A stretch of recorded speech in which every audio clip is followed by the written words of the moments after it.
Abakunzi ba Jado Kereyeta tivi mbanje kubasuhuza, amahoro y'Imana nakomeze abane namwe.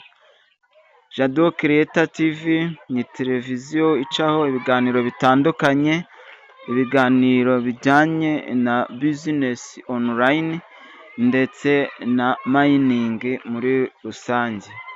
Aha turi rero ngira ngo muri kuhabona hejuru hari titire ijambo ryitwa atoke. Iyi ni apulikasiyo nziza cyane nje kubakundisha, apulikasiyo ukoreramwo amafaranga wagwiza koyini zawe 200 ukazibikura. Ngira ngo murabona ko twinjiriye hano kuri maneji, koyini zihari ni 148 zihwanye n'idolari 1.7. Kuvuga ngo koyini ukoreye uhita uzibikura zigeze kuri 200. Urabona amataranzakishoni nakoze, urabona hariho taransifa, hariho risive. Ni ukuvuga ngo uko ukora cyane ugenda winjiza, uko utumira ugenda winjiza. Hari uburyo butandukanye rero bwo gukoreramwo amafaranga hano muri atoke mayiningi. Hari uburyo bwa sipini, ubu ni uburyo bwiza cyane ukora kuri sipini. Wakora kuri sipini naho ukaba wabonamo ibiceri. Hari uburyo noneho bwo gukora hano kuri aviyeta, naho iyo uhakoze baguha ibibazo usubiza ubundi ukabona rewadi.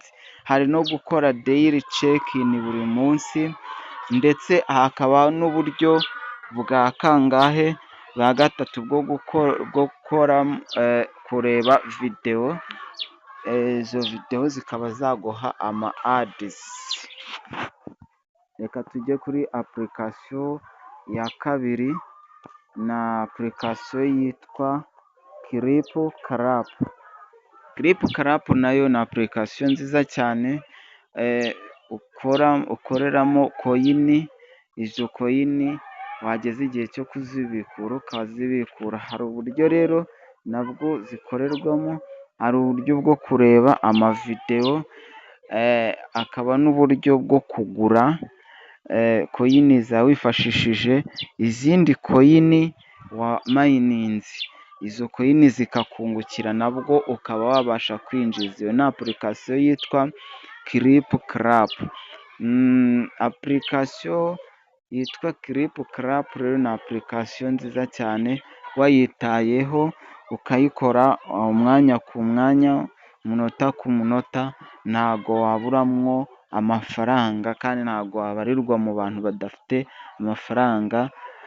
Mbibutsa ko izi mayiningi cyangwa se izi bizinesi onurayini uzikora wifashishije telefone byonyine, ukazikora wifashishije interineti.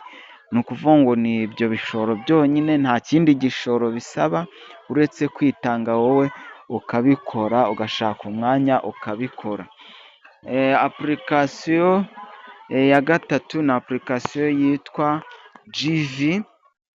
Jivi ni apulikasiyo nayo nziza cyane, ifite uburyo bwo kureba ama adizi, kureba amavidewo, pubulisite. Ikaba ifite n'uburyo bwo kumva odiyo, uko wumvishije odiyo nabwo bikaguhesha koyini. Iyi ni jivi apu. Iyi jivi apu uko ugenda ukorera amakoyini bagenda baguha uburyo, baguha porosantaje z'aho ugejeje kugira ngo ubikura ugejeje 100%. Ngira ngo murabona ko ahangaha pureyinze videwo. Iyi ni radiyo, iyi ni efemu radiyo ifite cano nyine ureberaho uko wumva efemu cyane, cyangwa se uko wumva iyi radiyo ugenda winjiza. Ngira ngo murabona ahangaha hari uburyo bwa wivuduro, kuvuga ngo urakora uko ukora bakagenda bakwereka igipimo cyangwa se ikigero ugezeho cyo kuba wabikura, kugira ngo njye mwabonye ko ngeze kuri 21%, nkaba mfite amakoyini 74,000.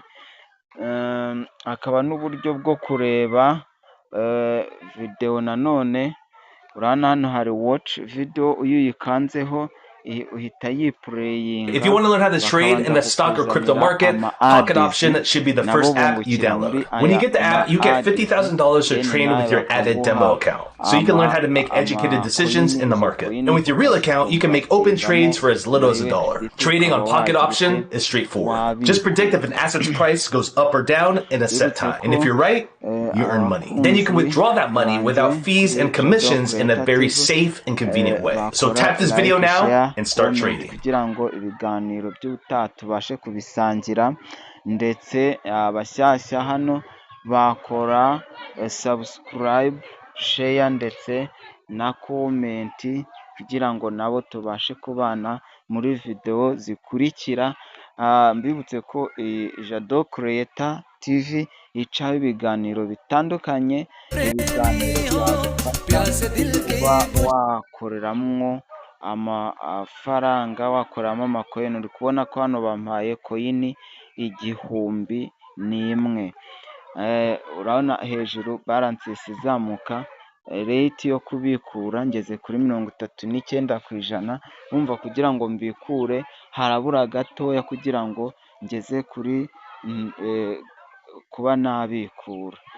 Izi rero ni application zishobora kuguha profit wazitayeho. Ngira ngo murabizi ko uko ukoze niko wakira, uko ukoze niko wakira. Uko uhaye ikintu umwanya niko ugenda winjiza, uko uhaye ikintu umwanya niko ugenda winjiza.